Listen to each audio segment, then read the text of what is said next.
This is Jackie with All Access, and I'm here at Vans Warped Tour. We are in Virginia Beach, and I'm here with American Pinup, who are from New York. Welcome, folks. This weather, as we're getting more down south, is getting unbearable. Um, how are you preparing yourself to deal with the humidity of the south? Well, I mean, we're used to humidity. We're just not used to the heat so much because it's always really cold in New York. But I just have a bathing suit on under my clothes, just in case. You never know. So There you go. There's a slip and slide, or there was yesterday, so that's not a bad idea. we have water guns at our merch table, so we're probably gonna have a water gun fight later. It's a really good idea. Um, Ton of them today so far. We've sold so many water guns just on the fact that it's so humid and hot today. That was a genius idea. Genius idea. So, how has growing up in New York influenced your music? Well, I think just being in New York, you are exposed to so many different kinds of music. There's all walks of life, especially in the city. There's just different scenes around, and you can kind of like pick and choose. And I think that there's a lot of openness in the music scene in New York. You don't really have to like subscribe to one particular thing. You can kind of like bounce around, and there's this show and that show, and then you don't really have to buckle down into one genre. And I think that our band really reflects that. We kind of have a little bit of rockabilly, a little bit of pop, punk, ska. Like we kind of go all over the map with that. That said, the mosquitoes are terrible down south. Look out. I think I might have just inhaled one accidentally. Uh, Even though you sort of jump around from genre to genre, is there one song that is the most indicative of your sound, of your vibe, that fans need to make sure if they hear one song, that's the one song they hear? I wish I could say yes, but it's like so hard to pick one. I know like a single that we just released, not released, but one of our latest singles is Far Away. That sort of embodies it because there's like sort of a dancey pop beat in it, but then there's like really distorted guitars too, and a little bit of screaming, a little bit of like very melodic singing too. So there's like the soft and hard side of us, and like the poppy and rock side of us in that one song. Sounds like that's why you guys are perfect for Warped Tour, because Warped Tour has all of those different elements. How do you make sure that you leave a lasting impression with fans? They can be kind of fickle, and they are moving. They're very mobile here. Yeah, I think we try to spend a lot of time with them when we do like signings and meet and greets and stuff. We try to like really, talk to them and like us particularly our drummer. He's like, who are you here to see? And like we really do try to get to know these kids and why what it is about us that they like and what it is about Warped Tour that they like and what it is about music in general that they like. And I think that tends to speak to them. They like when they like the attention, I think. But so do we. And I think that it's also good to make that personal connection. I think the kids are more likely to buy an album or see you again when you come to their city, because they've had that connection. How else do you make sure that you leave a lasting impression? Or did you say how else?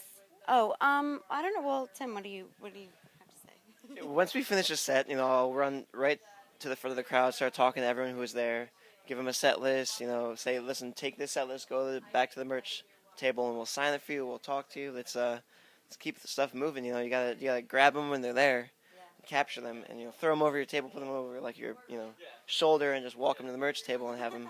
It's the best way to do it. And then during our live shows too, I think our stage presence is very personable. Like we're not really, I tend not to like shout out like Cleveland or Virginia. I kind of like will be a little more like I have to pee really bad right now, you guys. Like I just kind of level with the crowd, and I think that really connects with people, and they like that.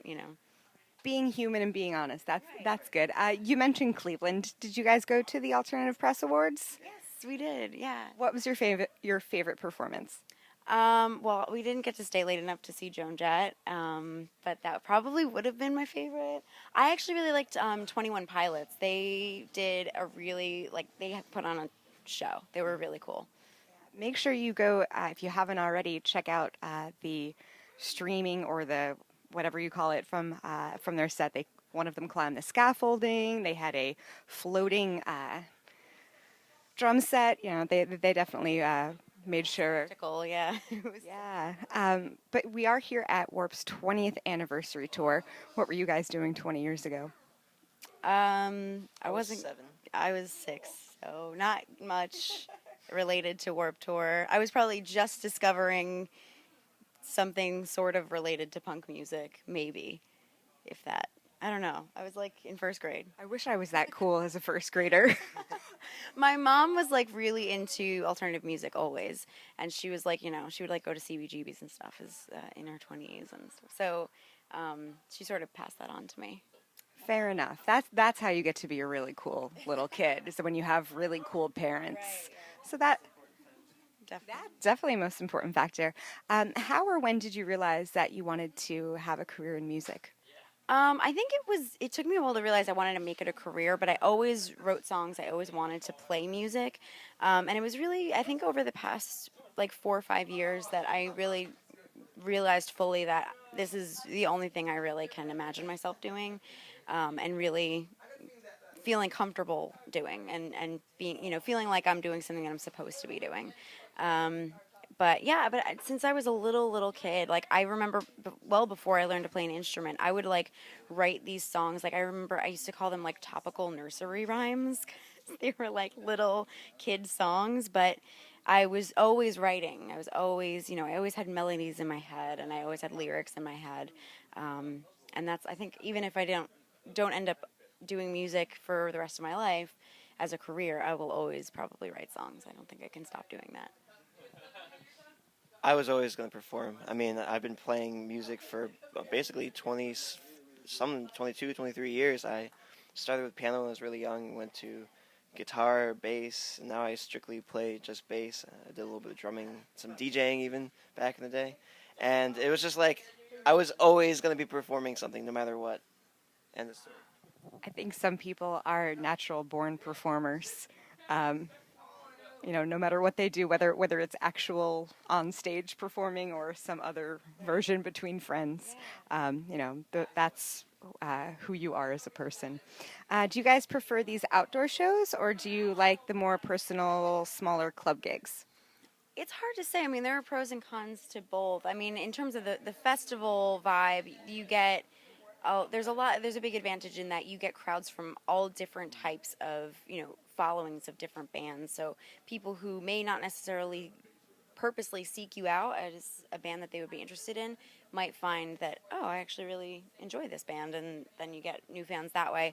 I mean, we're more used to the like club scene, and that's just kind of like what our home base feels like on tour. But I've really been enjoying this. I mean, the heat aside, it's really, really fun. I love being outside and just kind of like getting in the van at the end of the day and being dirty and sweaty, and you're like, whatever, I feel good about what we did today. It's really cool. So, yeah, I don't know. we grab people from, all the way down at the end of the festival because they can see us from that far away. At a club, that will never happen. They can maybe peek into windows and, and that American Pinup's playing over there. But this way, we capture people from so far out. And now, at this point, I almost want to just play festivals because when you play bars or something like similar to that in a club setting, a lot of the audiences there either to drink or they're just getting their weekdays all cleared away.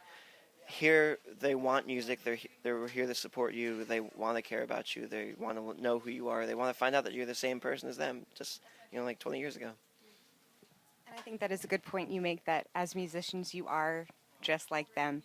Growing up, what songs helped get you through difficult times? Because I think so many of the kids here at Warped really rely on music to get them through. Yeah. I was really into Descendants when I was a kid, like I'm the One, and like that. I really love that song. And Green Day, I think, was one of the first bands that I ever got into, like that's in that general genre. And the Muffs are probably my favorite ever band, perhaps. I don't know. But I really relate to Kim Shattuck's songwriting, and that's the singer of the Muffs, and I just think that has really gotten me. I don't know. It's been really inspiring to me, but then I think that it's also made me feel like there are people out there that are like that I get and that get me, you know what I mean? And I think that that's what musicians try to do for the most part. I grew up listening to Billy Joel because of my mom, and the Highwaymen because of my dad. And actually, now I've really started to listen more to the Highwaymen, and I just kind of started like talking to my dad about lyrics now from country western songs like Johnny Cash and Willie Nelson. When I was really younger, I'm sorry, when I started to grow up from then, I grew into classic rock and heavy metal basically, and Judas Priest, Black Sabbath, Iron Maiden, and that's what like saved me in middle school and high school from anything that I ever had to deal with. Now I think I see where you get your eclectic background from. Totally different spectrum. So, what's up next for American Pinup after Warped Tour? We're going to be working on a new album. We have some songs written and we have a few that are like half written. So we're just going to finish writing a record, demo it, and then just going. I think we just want to do it like all in a few stages and track it and then have it out hopefully, I don't know, next year sometime. Yeah. Well, stay tuned for more from American Pinup. This is Jackie. Thanks to All Access and In the Key of Change.